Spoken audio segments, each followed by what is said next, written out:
Hi! So, my last read aloud for today will be from another chapter from Ronald Dahl, Charlie and the Chocolate Factory. Now, I think I'll only read one chapter today, okay?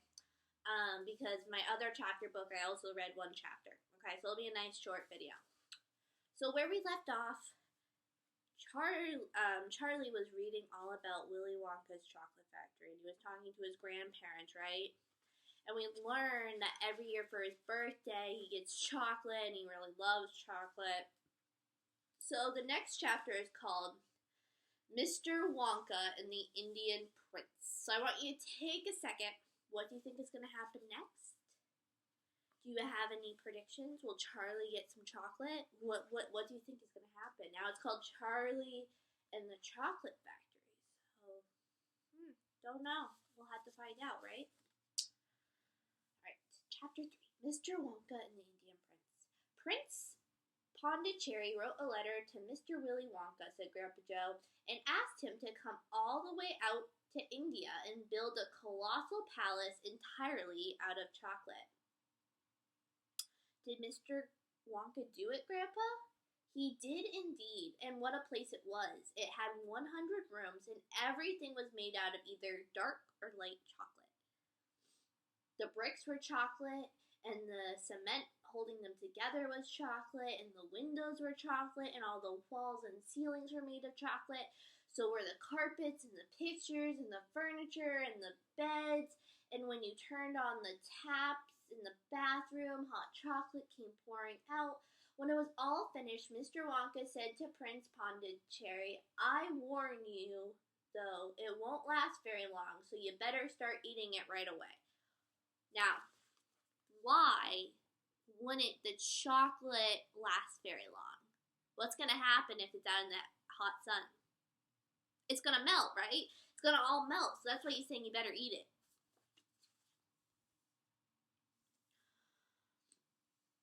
Where was I? Okay.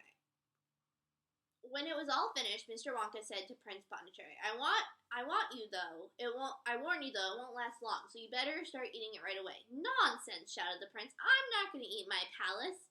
I'm not even going to nibble the staircase or lick the walls. I am going to live in it." Now, is that a very smart idea? We'll have to find out.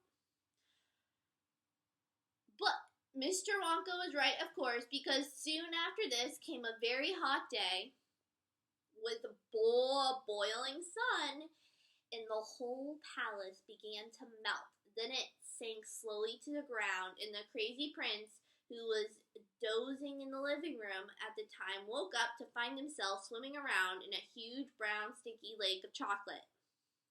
Little Charlie sat very still on the edge of the bed, staring at his grandfather. Charlie's face was bright, and his eyes were stretched so wide you could see the whites all around. "Is this all really true?" he asked. "Or are you just pulling my leg?" "It's true," cried all four of the people at once. "Of course it's true. Ask anyone you like, and I'll tell you something else that's true," said Grandpa Joe. And now he leaned over closer to Charlie and lowered his voice to a soft, secret whisper. "Nobody ever comes out." "Out of where?" asked Charlie. "And nobody ever goes in." "And where?" cried Charlie. "Wonka's factory, of course."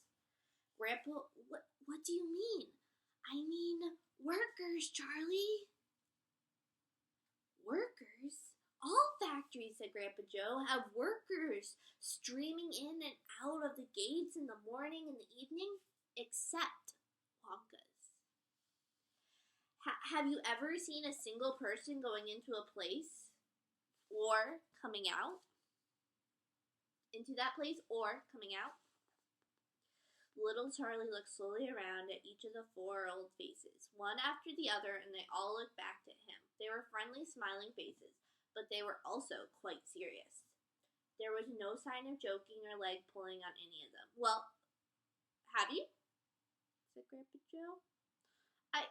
I really don't know, Grandpa," Charlie stammered. "Whenever I walk past the factory, the gates seem to be closed." "Exactly," said Grandpa Joe. "But there must be people working there. Not people, Charlie. Not ordinary people, anyway. Then who? Cried Charlie. Okay, now's a great time to make a prediction.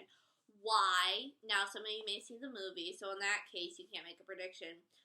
But why who do you think is working there? If no one's going in and out of the factory, who's working there? We'll have to find out. We'll see if we can answer our question, right? That's it, you see. There's another of Mr. Willy Wonka's cleverness. Charlie dear, Mrs. Bucket called out from where she was standing. It's time for bed. That's enough for tonight. But another, I must hear. Tomorrow, my darling. That's right, said Grandpa Joe. I'll tell you the rest tomorrow evening. So chapter 4 is called The Secret Workers, and we'll have to be excited for that for tomorrow, because that's what I'll read tomorrow. All right, thank you for reading with me. Start thinking about the possibilities of who might work at the chocolate factory, and I'll see you next time. Bye!